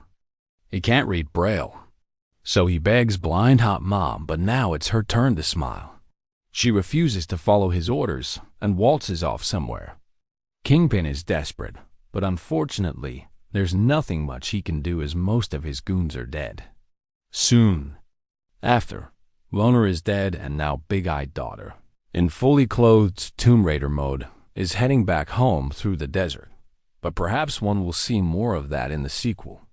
Now, while the writing is incredibly bad, the Book of Eli gains some points on the technical side. The cinematography is brilliant and the score works. The director also successfully manages to create an intense atmosphere in the open desert. Sequences. The special effects are not bad, even though the fight sequences are nothing special. The sound filtering is good too. Where acting is concerned, Pencil Washington is stiff and wooden. Mila Kunis is quite average. Gary Oldman does well. once again in a villainous role, and Jennifer Beals shines. Now, the main problem here is that it tries to promote Christianity, but in an effectively preachy manner. Now I'm all for faith and religion, as I personally respect all. However, here the presentation is so contrived and propaganda-like that it appears to impose Christianity on people, saying, "Look, how Christianity will restore civilization." What I would have liked to see was more exploration on the following. Why were these two people fighting for a Bible? What value does it hold for these two, and what influence will it have on people? Why is it crucial that it reaches that destination? etc. In post-apocalyptic America, Denzel Washington is a lone traveler, a missionary who has been traveling west on foot for 3 decades, carrying the last copy of the book in search of a place where it will be in the right hands. On the way, he comes across a settlement where the reign of terror keeps people under the boot of a gang led by Gary Oldman, perfect for the role. He tries at all costs to get hold of the book in order to expand and strengthen his power. There are also Mila Kunis, Jennifer Beals, Michael Gambon, Dumbledore, and, in a small but impressive role, Tom Waits. Many say that this movie reminds them of Mad Max. I agree that there are similarities, if only because of the post-apocalyptic setting that imposes them. But for me, its essence and atmosphere are more like King's The Dark Tower. The book, of course, not that lousy movie. In their last joint venture, the Hughes brothers turned to a genre different from everything they had done before and made an excellent and multi-layered post-apocalyptic SF, which will buy both fans of a good adventure and those who like exciting and well-directed action scenes. Fans of post-apocalyptic stories, but also those who are looking for something deeper in the film. This film is not only a warning about nuclear danger, but it also deals with both sides of religion. It supports the sincere faith and the true message of Christianity, or any other religion for that matter, while criticizing its abuse, which unfortunately prevails in organized religion. Excellent scenery, exciting details, good acting of the leading cast, peppered with several strong actors in striking supporting roles, amusing references to pop culture and some classics of the genre, and biblical quotations, all wrapped in a classic yet original story, which holds the attention from the beginning to the end. Of course, the plot twist that will make you slap your forehead and wonder how the hell you didn't catch it right away. And it was right in front of your nose the whole time. The Book of Eli is a masterpiece, in my opinion. Denzel Washington is one of my favorite actors, and that's why I was desperate to see this movie leading off the great movie year of 2010. Even though he's getting a bit older, he still knows how to kick butt. This movie takes place after the world is destroyed by war. Eli possesses the last Bible on earth, but Carnegie is bent on taking that book so he can display his evil across what's left of the remaining world. The acting is brilliant. I already said things about Denzel. Gary Oldman is perhaps the best villain around. His recent films such as Harry Potter and Batman had him playing good guys. But it was nice to see him return to his Air Force, one him lost in space routes. Also, this film is not religious propaganda. I can't believe how many people think that is. What this film does is give messages, very important messages. The Book of Eli is an apocalyptic adventure that's got an interesting central idea, as different people seek to rebuild society for their own selfish and selfless reasons. It's enhanced by a great twist that completely changes the film for the better overall, even if it doesn't entirely work. Denzel Washington makes commanding the screen look easy. There's an elegance and sophistication that he brings to this lone drifter who does bad things for a good reason. As a villain who spends the film angry and erratic, Gary Oldman is playing to his strengths and elevating a one-note character into something more memorable. Albert and Alan Hughes prove themselves to be terrific visual stylists with their direction. Here, even at its bleakest and most desaturated, the film is stunning and the action is staged and framed beautifully. The score by Atticus Ross, Claudia Sarn, and Leopold Ross imbues the film with a soulful importance. When it comes to films with religious trappings, one of two things usually happens. It either bashes all other religions in favor of the one being espoused, or gets a little too preachy and fawns all over itself. Book of Eli does neither of those things, instead letting the viewer decide the importance, meaning of the religious undertones. For a basic plot summary, Book of Eli focuses on a lone traveler, Denzel Washington, trying to survive in a post-apocalyptic America. When one day he wanders into a rebuilding community, he is harassed by a man, Gary Oldman, who desires a powerful book that the traveler has in his possession. The plot of this film is okay, though at times predictable and/or slow. However, there are three areas in which the film really excels. Acting. Denzel and Oldman both give strong, professional performances, while Mila Kunis proves more than just a pretty face as well. Imagery. The depiction of a completely desolate, war-torn nation is very powerful and interesting. You never know what sort of crazy character you might meet next. Religious themes. The concept of religion is central to the entire film, but is shown as a potential force for good or evil.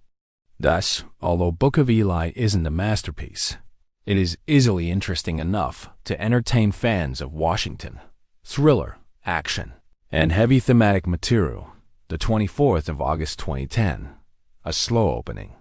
Is it really to be expected under the opening conditions that anyone wouldn't use a much larger dead human corpse for food than a small, live, eerie-looking cat-like thing? What and why does Eli looking into the car? Oh, he's answered in the few scenes. Contrast devastated highway scene to the one in Constantine, 2005. Nice use of having a bottle just in case to catch any drop of water, even though there isn't likely to be any.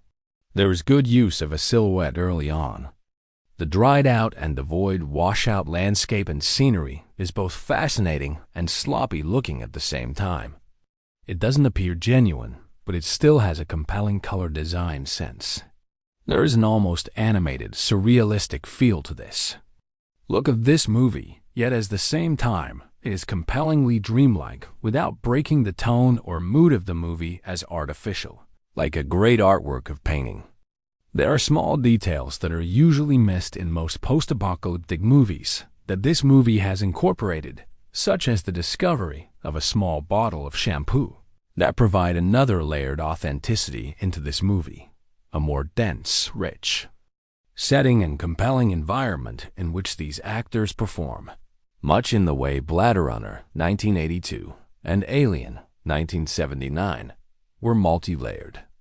As in Waterworld, there is a careful attention to bartering and the skeptical attention to a ritual of suspicion in every act, a matter of trust, mistrust, and survival. There are elements in one scene 30 minutes into the movie of Kill Bill No. 2003, but in a more underplayed way that appears more stylistic, controlled, almost an artful ballet. Gary Oldman is in sharp contrast from his role in The Fifth Element, 1997, The Dark Knight 2008, and plays it much more close to the chest in a much more refined role of evil in a way that's more subtle than Tim Thomerson as Lester portrays in Cherry 2000.